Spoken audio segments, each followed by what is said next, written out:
며칠 전에 인터넷에서 난리가 났죠. 왜 난리가 났느냐? 여러분 당근 마켓이라고 아세요? 저도 거래는 안 했는데 가입은 했어요. 이 당근 마켓은 무엇이냐면 당근 파는 슈퍼가 아니라 그 지역의 사람들이 모여서 서로 물건을 사고 파는 그런 인터넷 가게입니다. 그런데 거기 이 당근마켓에 가입한 사람이 1000만이 넘는다고 그래요. 여러분들이 지금 여기에서 딱 가입을 하게 되면 이제 수곡동 이렇게 회원이 되는 거예요. 그러면 여러분들이 내가 뭐 사고 싶은 게 있다. 청소기 좀 하나 사고 싶다. 중고. 그럼 청소기를 딱 치면 여러분이 사시는 그 반경에서 가까운 순서대로 이제 물건이 쭉 떠요. 그러면 내가 이제 거기서 이제 연락을 해서 거래하면 되죠. 그런데 제주도에서 어떤 일이 있었냐면 어떤 아주머니가 새댁이겠죠? 자기 아기를 이 당근마켓에 올렸어요. 아기를 팝니다. 이렇게 해요. 그래서 뭐 이게 난리가 나서 막 이제 당근마켓 운영진에게 막 연락이 가고 해서 이제 내려가기는 했다고 하는데 그것이 이제 사람들 사이에 알려지면서 막 다들 충격에 빠진 거죠. 우리가 쓰던 물건들을 내놓는 곳이 당근마켓이잖아요. 그런데 이 물건을 사고 파는 당근마켓에 자기 아기를 거기에 매물로 올려놓은 거예요. 그래서 정말 그래서 뭐 경찰에 조사하겠다고 하고 아기는 보호소로 이제 보내고 뭐 그랬다고 하더라고요. 아마 정상적인 가정은 아니겠죠. 엄마 혼자 이제 아기를 키울 수 있는 상황이 아니니까 아마 그렇게 이제 뭐 힘들다 보니까 이제 그렇게 한 것인데 그것이 얼마나 큰 일인지 아마 생각을 못했던 것 같아요. 지금 내가 혼자 아기를 키울 생각을 하니까 나이는 어리지 세상 물정 모르지 덜컥 겁이 났겠죠. 아기는 낳았지 뭐 키울 방법 없고 아빠는 어디로 도망가는 줄 없지. 그러니까 이제 철없이 이제 그렇게 했다고 하는 것 같아요. 우리가 이 시대는 그런 것 같습니다. 이게 무엇이 진리이고 무엇이 비진리인지 정말 헷갈리는 시대 같아요. 그래서 사람들은 이렇게 이야기합니다. 여러분, 트루 진리죠? is paradoxical 그래요. 이 파라독스가 뭐냐면 모순이라는 뜻이에요. 모순, 역설 이런 뜻입니다. 우리가 잘 알고 있는 창과 방패 얘기 알죠? 한 사람이 이 방패는 모든 것을 다 막을 수 있습니다. 그렇게 자랑하면서 방패를 팔아요. 또 한 사람은 창을 팔면서 이 창은 모든 것을 다 뚫을 수 있습니다. 그러면 둘이 만나면 어떻게 될까요? 이게 말이 안 되는 거죠? 하나는 다 막는 방패다. 하나는 다 뚫는 창이다. 이게 말이 안 되는 거죠. 둘 중에 하나는 거짓이죠. 그리고 여기 이제 또 트루이스 아래에 있는 말이 뭐냐면 일레이션이란 말이에요. 일레이션. 비합리적인이라는 것이죠. 비합리적인 것이 어떤 거냐면 이제 대표적인 게 문 닫고 들어와 이런 말 있죠? 문을 닫고 어떻게 들어가? 그죠? 합리적이가 않잖아요. 그런데 요즘에는 진리를 그렇게 생각한다는 거예요.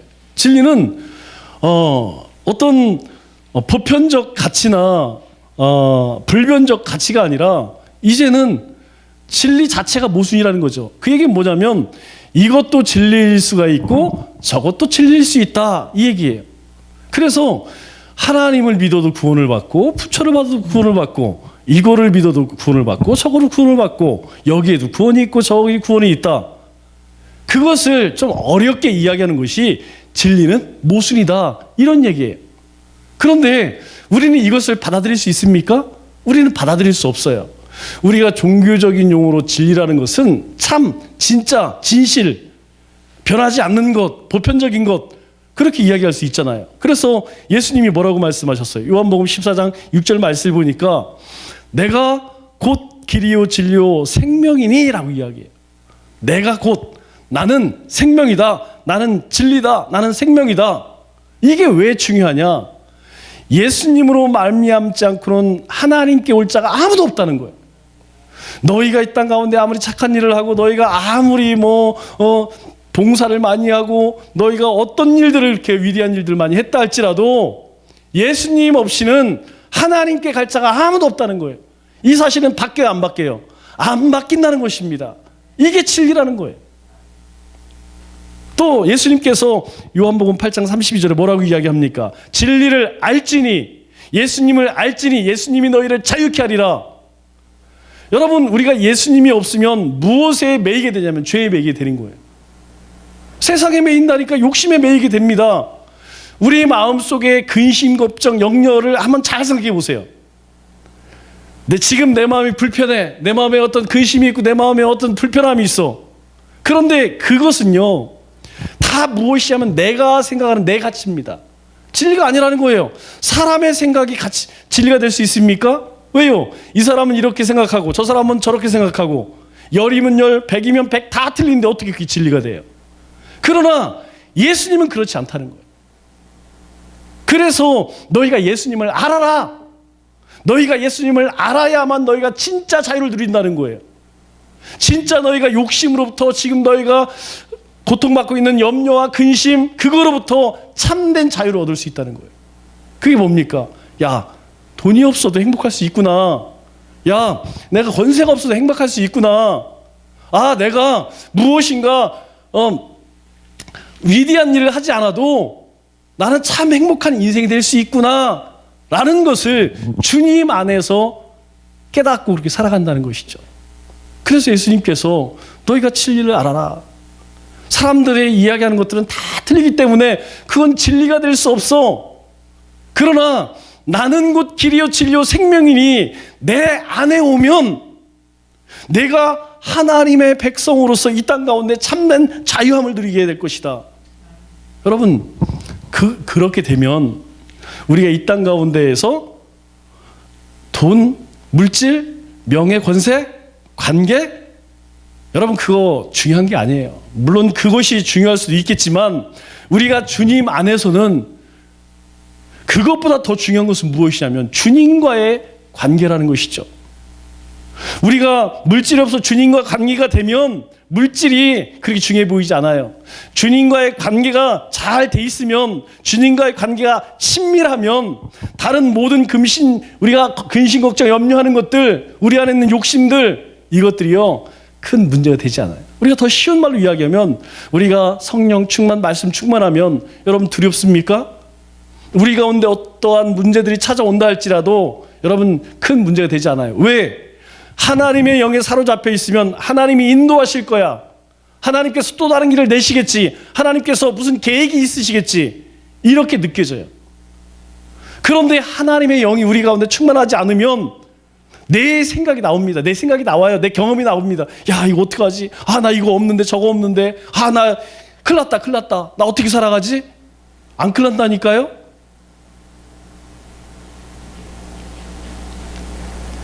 예수님 자신이 진리란 말은 절대 가치란 말입니다. 절대 가치란 말이 뭐예요? 절대 가치는 이랬다 저랬다 그러는 게 아니에요.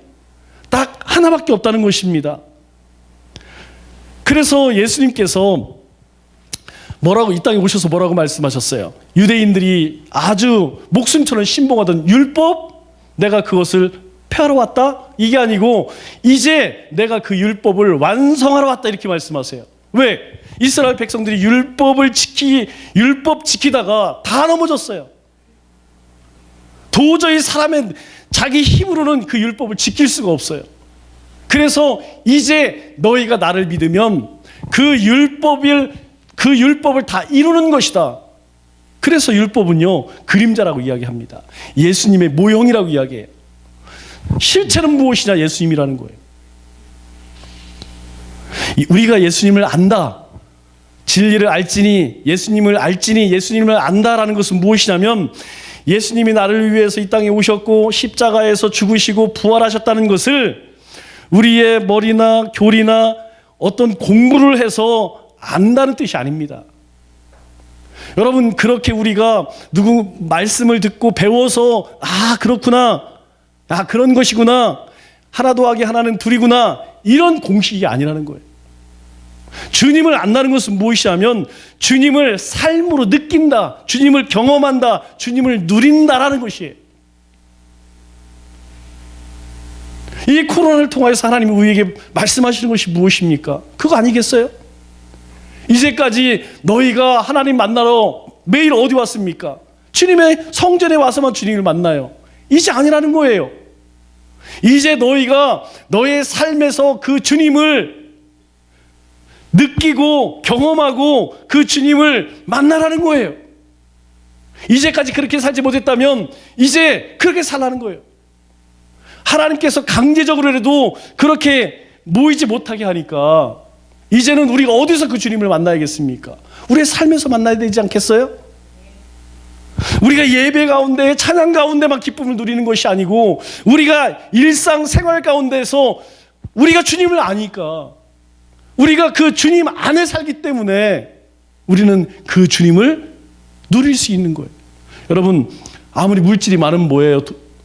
아무리 돈 많으면 뭐합니까? 그거 신주단자같이 장롱 속에 넣어놓고 은행 속에 넣어놓고 자기는 매일 빈궁하게 살면 그 물질이 무슨 소용이 있겠어요? 그거 아무 소용이 없습니다. 그거 찾아서 맛있는 것도 먹고 좋은 것도 입고 사람들에게 좀 도와주고 그것이 물질을 누리는 거예요.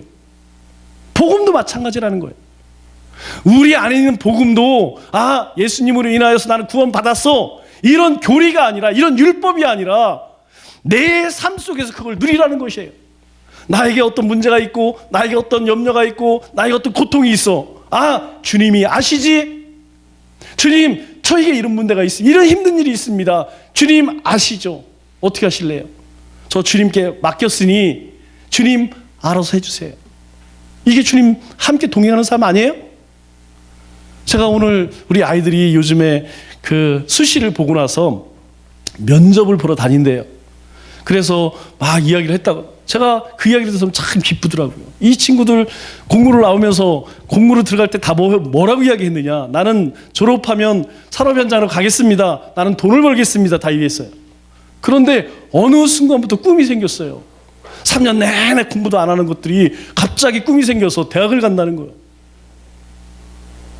하나님께서 그 마음 가운데에 더 큰 세상을 보여주시는 거예요. 그게 무엇이냐면 주님을 누리는 것입니다. 내가 3년 동안 목사님에게 또 선생님들에게 말씀을 이렇게 배우고 나니까 주님 안에서는 능치 못할 일이 없다고 하더라. 그러면 나는 별로 공부도 못하고 별 재주도 없지만 하나님께서 꿈을 주셨으니 길도 열어주시겠지, 한번 도전해보자. 여러분, 이것이 주님을 아는, 진리를 아는 것이고 진리를 누리는 거 아니겠어요? 저 우리 성도님들이 그랬으면 좋겠어요. 아무리 힘든 일이 있어도, 아무리 어려운 일이 있어도, 앞이 답답해도, 정말 가슴이 무너져 내릴 것 같고 너무너무 힘든 일이 있다 할지라도 내가 움켜쥐는 것이 아니고 바로 진리이신 주님 앞에 나아가서 내어놓았으면 좋겠어요. 그게 기도 아닙니까? 그게 성도의 삶 아니겠어요? 그래서 주님께서 우리에게 뭐라고 말씀하십니까? 에베소 성도들에게 너희는 거룩한 성도라고 이야기해요. 너희는 보통 사람이 아니라는 거예요. 너희는 홀리 피플이라는 거예요. 너희는 거룩한 자들이라는 거예요. 너희는 세상에 많은 사람들이 있지만 그 중에 내가 특별히 뽑은 성도라는 거예요. 성도. 또 뭐라고 이야기합니까? 너희는 그리스도 안에 있는 신실한 자라는 거예요. 너희는 주님 안에 있는 신실한 자들. 그래서 우리에게 무엇을 주셨다고요? 하늘의 신령한 복을 주셨는데 그 복을 아무나 준 게 아니라는 거예요. 하나님의 무조건적인 선택에 의해서 하나님께서 우리를 하나님의 자녀로 삼아 주셨다는 것이죠. 이것이 하나님께서 우리에게 베푸신 첫 번째 신령한 축복이라는 거예요. 여러분, 우리 인생 가운데 가장 큰 복이 뭡니까? 저는 예수님 믿은 거예요. 그 다음 박여사를 만난 거, 자녀들, 그리고 우리 성도님들, 가장 첫 번째는요, 내가 하나님의 자녀라는 사실입니다. 우리는요, 오늘 밤 주님께서 우리를 데려가신다 할지라도, 오늘 이 자리에서 우리의 목숨이 끊어진다 할지라도 우리는 기뻐할 수 있어요. 왜? 우리를 위해 예비한 곳이 어디입니까? 주님께서 우리를 예비하신 곳이 어디예요? 주님의 나라의 천국이에요. 우리는 살아도 주님의 것이고 죽어도 주님의 것이라는 거예요.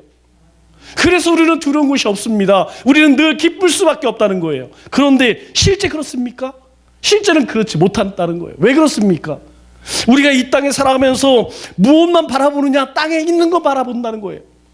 왜 지금 사도 바울이 에베소 성도들에게 이 얘기를 합니까?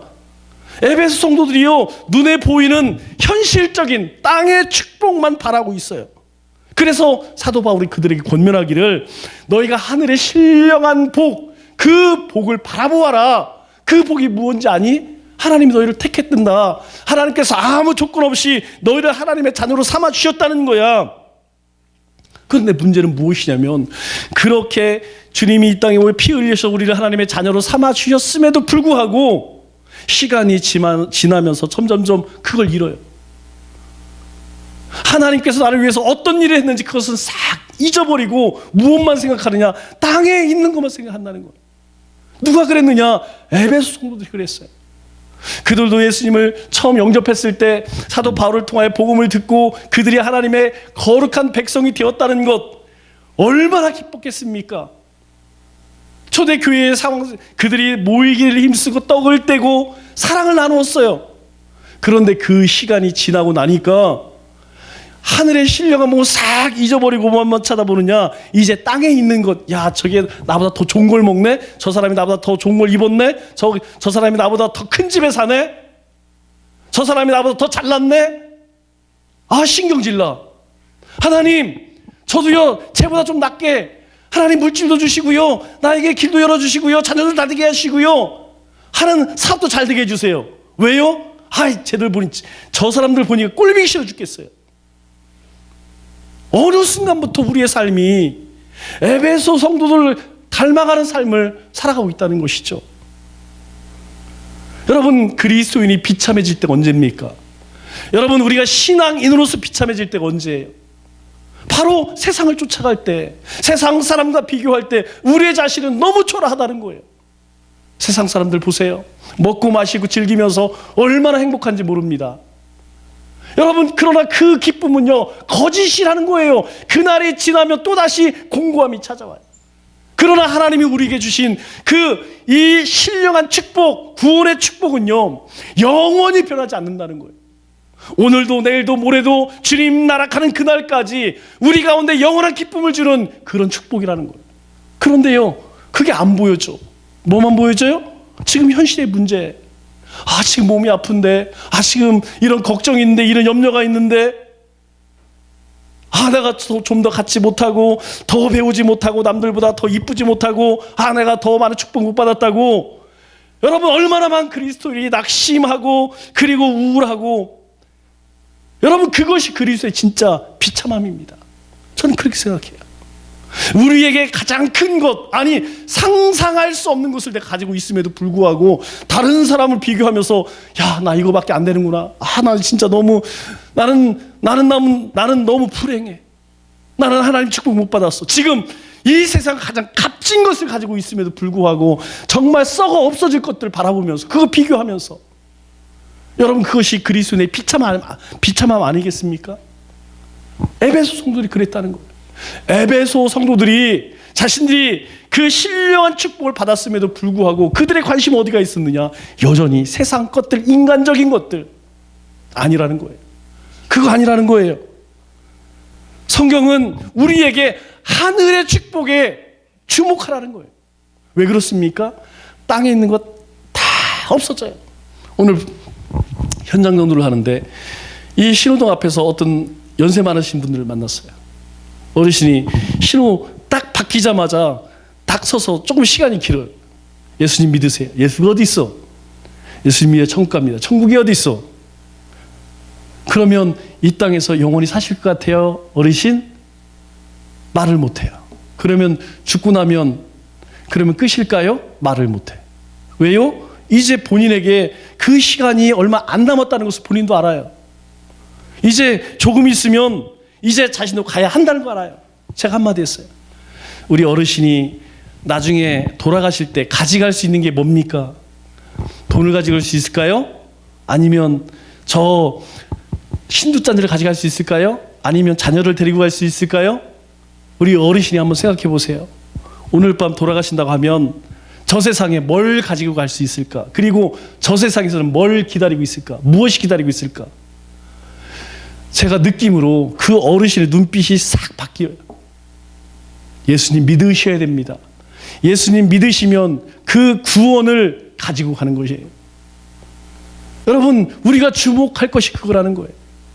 왜 사도 바울이 이 땅의 것들을 썩어 없어질 배설물로 여겼겠습니까? 그거 가지고 갈 수 있는 거 아니라는 거예요. 아무것도 가져갈 수 없다는 거예요.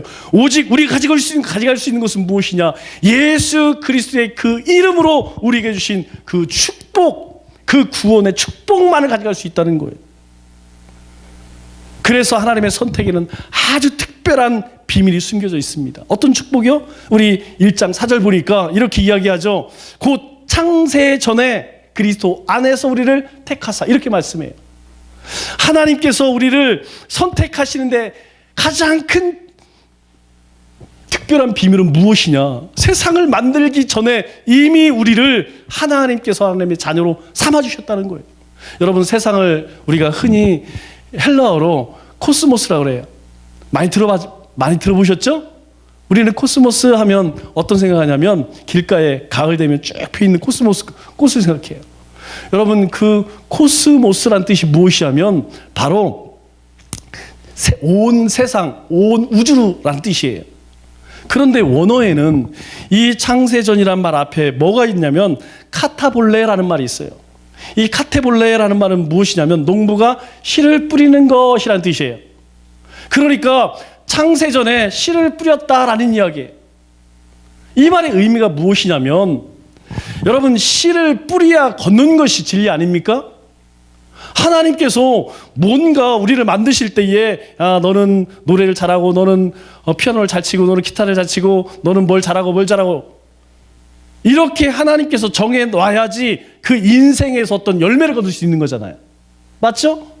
우리 가운데 하나님이 어떤 재능을 주셔야만, 능력을 주셔야만 우리의 삶 가운데 그 결실이 나올 거 아니에요. 그런데요, 하나님께서 창세 전에 씨를 뿌리셨다는 얘기는 뭐냐면 우리를 만들기 이전에, 우리가 만들어지고 우리 가운데 어떤 능력과 어떤 달란트를 갖기 이전부터 우리를 하나님의 자녀로 택하셨다는 거예요. 우리에게 어떤 능력이 나타나고 우리가 무엇을 통해 하나님의 영광을 드러낼지 하나님은 따지지 않으시고 우리를 택하셨다는 거예요. 여러분, 물건 살 때 그렇게 사는 사람이 있습니까? 오늘 그 건널고 앞에서 어떤 아주머니를 만났는데 낑낑거리면서 고구마를 사셨더라고. 그래서 이 이야기를 나누면서 아유, 고구마 맛있겠다고, 다이어트 하시나 봐요? 그랬더니 다이어트는 안 하는데 아주 좋아합니다. 올 겨울에 먹을 거예요. 그러더니 한마디 하는 게 뭐냐면 장사꾼들. 왜 그러세요? 그랬더니 아유, 겉에는 막, 위에는 막 너무 그냥 아주 고구마 끝내줘. 실해. 그런데 싹 뒤집으니까 안에 이런 게 나와. 이런 게, 고구마가. 우리가 일명 속박이라고 그러죠? 그러면서 하는 얘기가 장사꾼들이 왜 이따위로 장사하는 거야? 막 신경질 내는 거예요. 그래서 제가 그랬어요. 원래 물건은 다 그런 거예요. 앞에는 좋은 거 진열해 놓고 뒤에는, 위에는 좋은 거, 아래는. 사람도 그렇잖아요. 우리가 뭐 노래를 합창하면 어때요? 앞에 잘생긴 애들하고 못생긴 애들은 뒤에다 이렇게 하잖아요. 근데 진짜 노래 누가 해? 좀 안 생긴 사람들이 좀 노래 잘하잖아요. 그러니까 그 아줌마가 막 웃으시더라고. 그래. 맛있게 드시면 되는 거예요. 그래서 예수 믿으셔야 돼요. 여러분, 세상은 그렇습니다. 그러나 하나님은요, 사람은 뭘 고르든 뭘 하든 간에 항상 내 마음을 하다못해 우리가 사람을 사귈 때도 마찬가지죠. 막 아무나 사귀나요? 아니잖아요. 고르잖아요. 그런데 하나님은 우리를 택하실 때 그렇게 하지 않으셨다는 거예요. 야, 이 사람은 나중에 큰일 할 사람이야. 이 사람은 정말 뭐 할 사람이야. 그렇게 하나님께서 우리가 가지고 있는 어떤 능력을 보시고 우리를 택한 것이 아니고, 그런 것이 아무것도 없을 때에, 전혀 그거가 상관없는 그때에 우리를 택하셨다는 거예요. 왜 그랬을까요? 왜 하나님께서 그렇게 우리에게 신령한 복을 주시면 신령한 복으로 우리를 택하셨을까요? 오늘 4절 하반절에 보니까 이렇게 이야기하죠. 우리로 사랑 안에서 그 앞에 거룩하고 흠이 없게. 하나님께서 우리를 그렇게 아무 조건 없이 우리를 택하신 두 가지 이유가 바로 거룩하고 흠이 없게라는 거예요. 여러분, 이 말씀을 여러분 마음판에 꼭 새기셔야 돼요. 우리가 거룩하다라는 말은 종교적으로 완벽한 사람, 겉으로 보기에 전혀 문제가 없고 말과 행동과 이것이 완전한 사람, 맞죠? 거룩이 그거 아니에요. 성별되고 구별된 것이 거룩 아니에요. 그러면 하나님께서 우리가 하나님 앞에서 거룩하고 그러면 우리가 완전하게 온전하게 그렇게 하시려고 우리를 부르셨다는 건가요? 그러면 우리가 예수님 믿고 나서 예수님을 알고 나서 예수님을 고백하고 나서 왜 그렇게 못 살까요? 아니, 분명히 우리를 그렇게 선택을 하셨는데 왜 우리는 예수님을 믿음에도 불구하고 여전히 우리 마음 가운데에 악한 것들로 가득 차 있을까요? 왜 세상 것들을 추구할까요? 왜 거룩하지 않을까요? 그러면 거룩하고 흠이 없게 하시라, 이 말이 안 되잖아요. 여러분, 거룩이라고 하는 의미를 잘 깨달아야 돼요. 거룩이라는 것은 우리가 종교적으로 완벽한 사람, 완전한 사람, 이거 얘기하는 게 아닙니다. 이 거룩함이라는 건 무엇이냐면 하나님 앞에 담대하게 설 수 있는 온전함을 얘기하는 거예요. 하나님 앞에 나아감을 얘기하는 거예요. 여러분, 하나님은 거룩하신 분이기 때문에 아무나 나갈 수 있어요? 없어요. 하나님을 보거나 하나님 앞에 나가면 죽습니다. 그런데 우리는 하나님 앞에 나아간다니까요. 하나님을 만난다니까요. 우리가 거룩하지 않으면 어떻게 하나님을 만날 수 있습니까? 어떻게 가능하죠? 어떻게 거룩해졌어요? 바로 예수 그리스도 때문에 우리가 하나님 앞에 거룩한 자가 되었다는 거예요. 그거 얘기하는 거예요. 하나님께서 예수님을 통하여서 우리에게 더 이상 죄를 묻지 않겠다, 죄를 보지 않겠다, 그래서 너희의 그 불의함을 덮으시겠다는 것이죠. 하나님께서 너희를 택하여서 거룩하고 흠이 없게 하시려고, 이 말은 이제 내가 예수 그리스도 이름으로 하나님 앞에 나와서 하나님을 찬양하고 경배하고 예배할 수 있는 자로 하나님이 삼으셨다는 거예요. 오늘 우리가 그래서 하나님을 찬양하잖아요. 오늘 우리가 그래서 예배하잖아요. 왜요? 우리가 거룩한 자가 됐기 때문에. 여러분, 이걸 기억하세요. 야, 나는 더 깨끗하게 살아야지, 더 정직하게 살아야지. 우리는 거룩한 자이기 때문에 그렇게 사는 겁니다. 우리가 그렇게 행해서 거룩해지는 것이 아니고 이미 우리는 예수님으로 말미암아 거룩해졌기 때문에 우리는 진실한 자로, 정직한 자로, 성실한 자로 세상 가운데 살아가는 거예요. 이걸 기억해야 돼요. 두 번째로, 흠이 없다는 것이 무엇입니까? 흠이 없다는 것은 아무 죄가 없다는 얘기를 하는 게 아니에요. 깨끗하다, 그거 얘기하는 게 아니에요. 여러분, 우리가 거듭난 후에도 여러분 악한 말 하잖아요. 악한 행동 하잖아요. 더 죄를 짓잖아요. 우리가 이 육신을 가지고 있는 한은, 우리가 이 세상을 살아가는 동안에는 여전히 죄악된 죄의 본성을 가지고 살아갑니다. 그래서 흠이 없다는 것은 무슨 의미냐면 이제 그리스도 안에서 어떻게 죄를 이길 수 있는지 그것을 알게 하신다는 거예요. 여러분, 우리 흠이 있어요. 그런데 하나님은요, 우리를 흠 없는 자로 여기신대요. 왜 그럴까요? 주님 앞에 나가 회개하면 주님께서 그 진홍 같은 죄라 할지라도 묻지 않으신다는 거예요. 하나님께서 우리를 택하실 때 그런 자로 우리를 부르셨다는 거예요. 여러분 마음 가운데에 정말 고통스러운 거 있죠? 예를 들어서 우리 장로님과 제가 다투었어요. 그러면 제가 장로님을 만날 때마다 마음이 편할까요? 안 편할까요? 편하지 않겠죠? 그러면 어떻게 해야 되느냐? 하나님, 제가 하나님께서 형상으로 만드신 이분을 미워했습니다. 하나님 앞에 회개하고, 장로님 제가 죄송합니다, 끝나는 거예요. 그러면 하나님이 더 이상 묻지 않는다는 거예요. 하나님께서 우리를 택하신 이유가 무엇이냐? 바로 흠이 있지만 하나님 앞에서 고하고 하나님 앞에 회개하면 하나님은 더 이상 그것을 죄로 여기지 않는다는 사실입니다. 이것이 우리가 받은 축복이라는 거예요. 그래서 우리는 하나님 앞에 나아갈 때 먼저, 왜 우리가 예배 드릴 때 먼저 참회 기도합니까? 우리가 한 주간을 시작하면서 예수 그리스도의 부활로 새로운 피조물이 되었음에도 불구하고 하나님 앞에 섰을 때에 우리가 그렇게 살지 못했잖아요. 그래서 하나님 앞에 고백하는 겁니다. 하나님, 하나님의 자녀인데 하나님의 자녀답게 살지 못했네요. 내 마음 가운데 여러분, 우리가 눈을 감으면 하나님 앞에 눈을 감으면 생각이 나요. 내가 어떤 죄를 졌는지, 내가 어떤 죄를 졌는지 하나님 말씀을 읽고요, 하나님 앞에 기도하면 하나님이 생각나게 하십니다. 아, 내가 오늘도 미워했구나. 내가 오늘도 이렇게 악한 일을 했구나. 내가 오늘도 이렇게 탐했구나. 욕심 가운데 살았구나. 아프게 했구나. 미워했구나. 그러면 하나님께서요, 그거 다시 묻지 않으시겠다는 거예요. 우리의 죄가 없어졌기 때문에 어떻게 돼요? 흠이 없는 자가 되는 거예요. 여러분, 이거 기억하세요.